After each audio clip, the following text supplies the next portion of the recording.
Hi there, Jim Tignanelli, Bruce Township Supervisor. Just coming to you with some information that you might find helpful and or informative, and that's certainly our goal.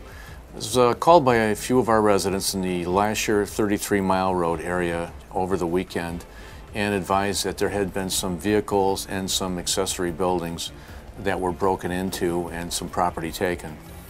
And this hasn't occurred in some time, but we wanted to make sure that you were aware of it. And I know frequently people want to know, well, where's the road patrol and what could the police have done about this? And I think it's important to note that in an area like that, even a police car, a number of police cars coming from either direction after dark would be probably give a lot of opportunity for a young person or the perpetrator to find some cover. So some of the things we have to do, we have to take some responsibility ourselves. But as far as I know, the vehicles that were entered were unlocked.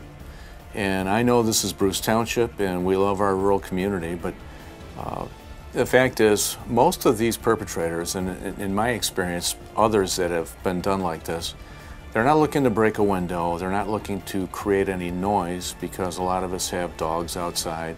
A lot of us are going to hear those types of things as they go on. So they look for the easiest target. And the easy target is an unlocked vehicle.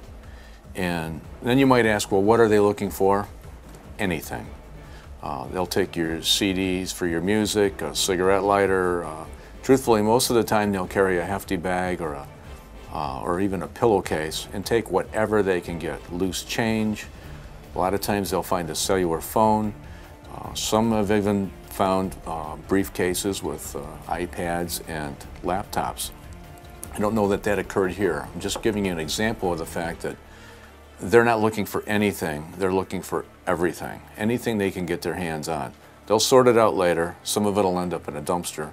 Some others will get used and some others will get traded for other things of value to the perpetrator. So how do we slow down some of that? Lock the door. Sounds oversimplified, but it really is just that simple, because they don't want to make the racket and they don't want to make a mess. They want to get in and they want to get out. Help us out and help everyone out by doing that. Same thing on an accessory building. I understand how easy it is to leave the shed unlocked, particularly when your house sits some distance from the road. But the truth of the matter is, a simple lock, very inexpensive padlock perhaps, will keep somebody from using that. They're not going to carry around bolt cutters with them, and they're not Jimmy Valentine out trying to break locks. These are guys that are looking for unlocked accessory buildings and cars and trucks.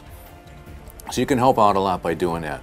One of the other things you might consider is maybe putting a motion detecting spotlight in your yard. And I know how with deer walking back and forth and other critters going by, sometimes that can be a little disturbing. But the truth is, when that light goes on, if there is a perpetrator looking to look into your accessory building or your car or truck, that light's going to cause them to move on to someplace else. They're looking for the simple targets, and it really doesn't take too much to complicate their task.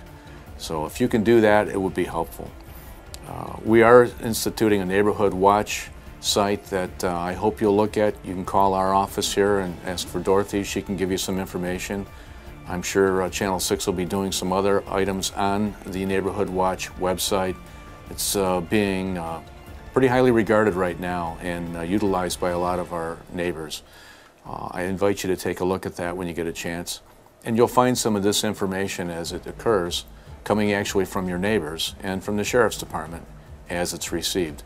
Maybe that'll help you to be on the lookout. It wasn't so long ago we had a series of homes broken in. I believe it was more than a year ago now, actually. And we found that they were occurring in the middle of the daytime, and we had a description of a vehicle.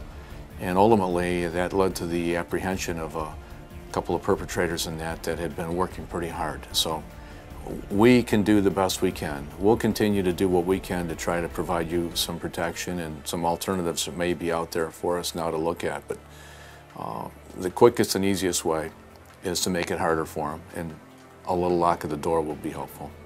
If you have any questions at all, look forward to talking to you. Feel free to call us here at the Township Hall. Keep an eye on our website. There is a link to the Neighborhood Watch website from brucetownship.org as well. So I'll invite you to take a look at that. feel free to give us a call, keep us informed so that we can share information with others on your behalf. Thanks a lot.